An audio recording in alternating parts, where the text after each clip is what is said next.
പുതിയൊരു വീഡിയോയിലേക്ക് എല്ലാവർക്കും ഹാർദവമായ സ്വാഗതം.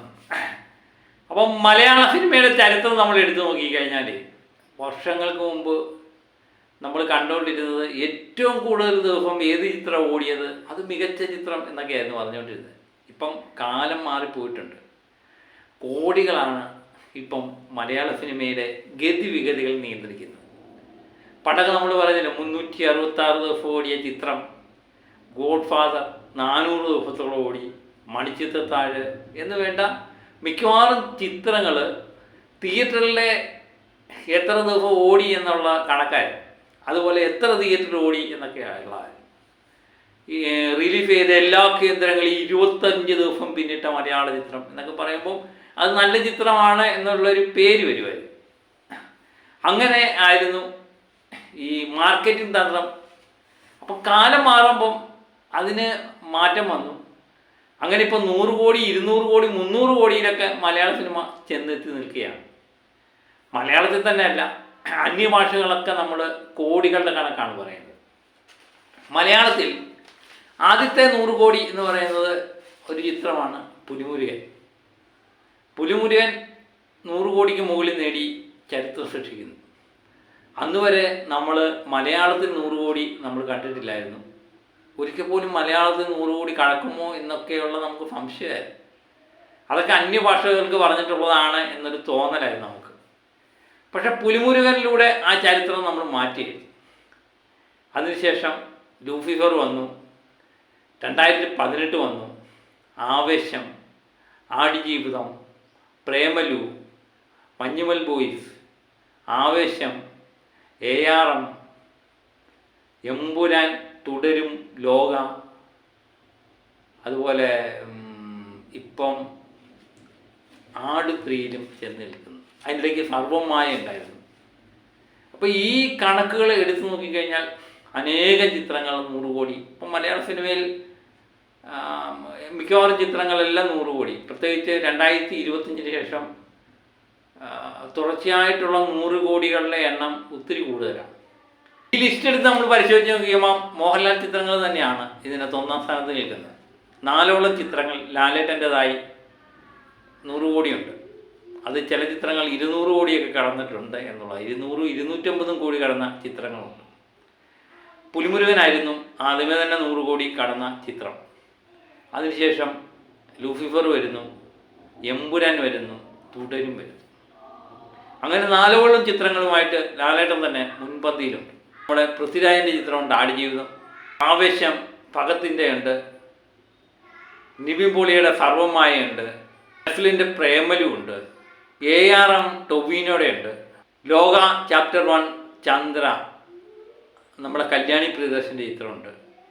അവസാനം ദേ ആ ഗണത്തിലേക്ക് ജയസൂര്യ നായകനായ ആട് 3 എത്തുന്നു. അങ്ങനെ എല്ലാ നടന്മാരുടെ ചിത്രങ്ങൾ തന്നെ ഇതിനകത്ത് ഇടം പിടിച്ചിട്ടുണ്ട് എന്നുള്ളതാണ്. പക്ഷേ അസാന്നിധ്യം കൊണ്ട് ശ്രദ്ധിക്കപ്പെടുന്ന ചിലരുണ്ട്.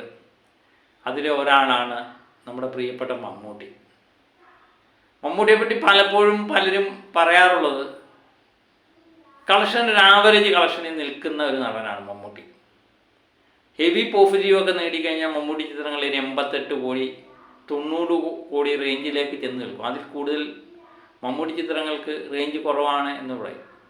അതിന് മമ്മൂട്ടി ആരാധകർ പലപ്പോഴും പറയാറുള്ള കാര്യം, മമ്മൂട്ടി കോടികളിലല്ല നോട്ടമിട്ടിരിക്കുന്നത്, അവാർഡിലും മികച്ച അഭിനയത്തിലുമൊക്കെയാണ് മമ്മൂട്ടി നോട്ടമിട്ടിരിക്കുന്നത് എന്നൊക്കെ പറഞ്ഞ് അവർ സമാധാനിക്കാറുണ്ട്. അറിയാമല്ലോ, കിട്ടാത്ത മുന്തിരി എപ്പോഴും പൊളിച്ചുകൊണ്ടിരിക്കും. അത് സർവ്വസാധാരണയാണ്. അതിനിപ്പോഴും ഈ നൂറ്റാണ്ടിലും യാതൊരു മാറ്റവും വന്നിട്ടില്ല. അതുതന്നെയാണ് മമ്മൂട്ടിയുടെ ആരാധകർ പറഞ്ഞുകൊണ്ടിരിക്കുന്നത്. അതുപോലെ തന്നെ ദിലീപ് ചിത്രങ്ങളൊന്നും ഈ ഗണത്തിൽ പെട്ടിട്ടില്ല. ദിലീപിൻ്റെ ചിത്രങ്ങളും ജയറാമിൻ്റെ ചിത്രങ്ങൾ വന്നിട്ടില്ല. ബാക്കി എല്ലാവരുടെയും ചിത്രങ്ങൾ ഇതിനകത്ത് വന്നിട്ടുണ്ട്. കാലത്ത് 100 കോടിയിൽ വലിയ സംഭവമായിട്ട് മാറത്തില്ല. എല്ലാവരും 100ന് മുകളിലുള്ള തുക തന്നെയാണ് പിടിച്ചിരിക്കുന്നത്. അത്ഭുതപ്പെടുത്തുന്ന ഒരു ചിത്രം ഇതിനകത്തുണ്ട്. മറ്റുള്ള ചിത്രങ്ങളെല്ലാം സൂപ്പർ നായകന്മാരുടെ തേരിലേറി മുന്നേറിയപ്പോൾ ഒരു ചിത്രം കുറച്ച് യുവാക്കളുടെ തേരിലേറിയാണ് മുന്നേറിയത്. അതിലൊരു ചിത്രമാണ് മഞ്ഞുമൽ ബോയ്സ് എന്ന ചിത്രം. യുവനടന്മാരൊന്നിച്ചപ്പം കിട്ടിയ ഒരു അപൂർവമായ സ്വത്താണ്. അത് ഏറ്റവും കൂടുതൽ കളക്ട് വാരിയത് തമിഴ്നാട്ടിലാണ് എന്നുള്ളതും പ്രത്യേകതയാണ്. അങ്ങനെയാണ് 230 കോടിക്ക് മുകളിൽ ഇത് കളക്ട് ചെയ്തത്. പിന്നെ അതിനുശേഷം വന്ന ചിത്രങ്ങളുണ്ട്. 200 കോടിക്ക് മുകളിൽ വന്ന ചിത്രങ്ങൾ എമ്പുരാനുണ്ട്, തുടരുമുണ്ട്, ലോക ചാപ്റ്റർ 1 ചന്ദ്രയുണ്ട്, 150 കോടി കടന്ന സർവമായുണ്ട്.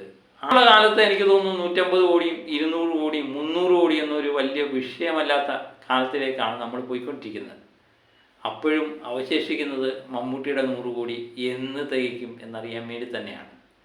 അതിന് ഒരുപക്ഷെ ഒരു ചാൻസ് എന്ന് പറയുന്നത് മമ്മൂട്ടി, മോഹൻലാൽ, ഫഹദ് ഫാസിൽ, കുഞ്ചാക്കോ ബോബൻ, നയൻതാര എന്നിവരെല്ലാം കൂടെ ഒന്നിച്ചിരിക്കുന്ന മഹേഷ് നാരായണ ചിത്രത്തിലൂടെ ആ കടമ്പയും മമ്മൂട്ടി കടക്കും എന്ന് പ്രതീക്ഷിക്കാം. എന്നാലും മമ്മൂട്ടിയുടെ ആരാധകരല്ലാത്തവർ കളിയാക്കും.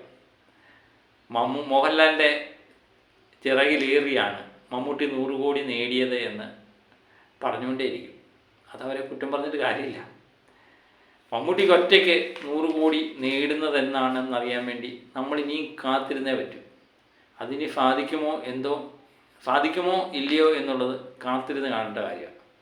അതുപോലെ 2018 എന്ന ചിത്രം, അതിലെ നായകന്മാരെന്ന് പറയുന്ന ടൊവിനോ ഉണ്ടായിരുന്നു, കുഞ്ചാക്കോ ബോബൻ ഉണ്ടായിരുന്നു, ആസിഫ് അലി ഉണ്ടായിരുന്നു. അങ്ങനെ ഒരു കൂട്ടം നായകന്മാർ ഒന്നിച്ചപ്പം കിട്ടിയൊരു ചിത്രമായിരുന്നു.